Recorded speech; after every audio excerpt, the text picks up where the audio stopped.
Okay, this is Snow Treasure, Chapter 5. Peter and his father reached a level stretch. Their trail paralleled a railroad siding that ended abruptly in the woods. At one end of the track was a boxcar, and on both sides of it were men in sleds. Peter could see only dark outlines against the snow, for no light was showing. But when he got close, he saw that a lantern was lit, its beams carefully shielded by the backs of the men. One of the backs belonged to Uncle Victor.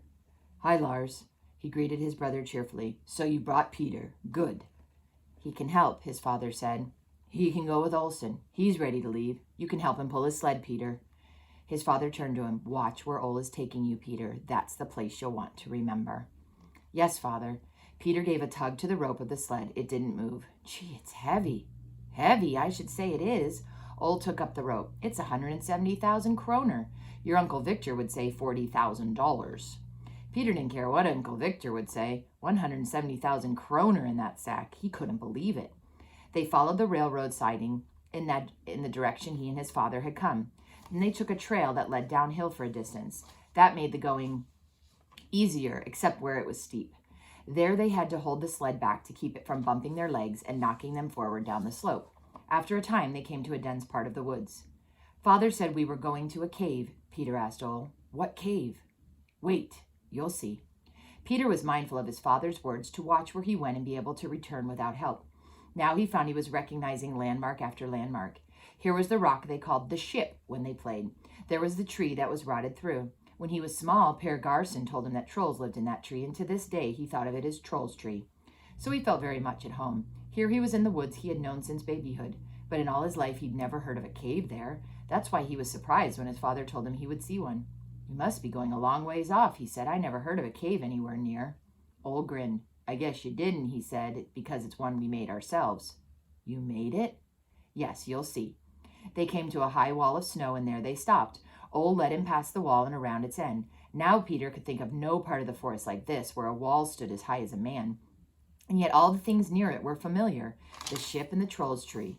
Then he guessed that the wall, like the cave, had been built by a man.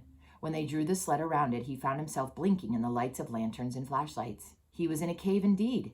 In it were a dozen men, and there was room for many more. Here's a photo. "You made it?" Peter was staggered. "Not all," Ole explained. "Behind those stacks is a wall of stone that slopes so you could stand under it in the heavy rain and not get wet." "I know, Thor's rock, but it used to be open on every side. We closed it in with blocks of ice." The men in the cave greeted Ole and Peter. Peter knew them all. There was Helga's father and Nansen the sailmaker and Dr. Aker and Mr. Anders the schoolmaster among them. They were busy as beavers.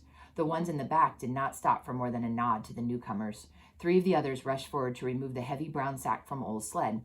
Peter saw them rip it open and noted with surprise that it contained a number of smaller packages, each the size and shape of a building brick. These were counted carefully and listed on a paper Mr. Anders carried. 72, 73, 74. Dr. Aker was counting aloud. Later, the doctor reached 1,300. 1,300 of those bricks? Peter asked Ole. "Yes, and each of them contains 18.5 pounds of gold bullion, over 20,000 kroner. It's a regular Aladdin's cave you're in," Nansen the sailmaker spoke. "There aren't many boys who've been in a room with more than 24,000 pounds of gold." After a time, some of the men Peter had seen at the railroad siding began coming in. With each arrival, the same thing happened. The men in the cave would unload the sled, slid open the sack, and begin counting and stacking the smaller packages it contained. Over them all hovered Mr. Anders with his paper and pencil. "It's coming near the end." He smiled happily. "Yes, praise all." Ole wiped his forehead. "Tonight I'll see the last." Nansen looked around from the wall he was making of the brick-sized packages. "Here comes the rest of it," someone said as Uncle Victor and Peter's father came in together. "Every last pound's been removed." "Does that make it come out all right, Anders?" Mr. Lundstrom asked. The schoolmaster made a swift calculation. He looked at the sheets in his hand and counted the sleds to be unloaded. 87, 88. "What have you there, doctor?" he asked his helper, and they quickly added the figures. "Well, Mr. Lundstrom," he announced proudly, "it's exactly right. It's all here." End of chapter 5.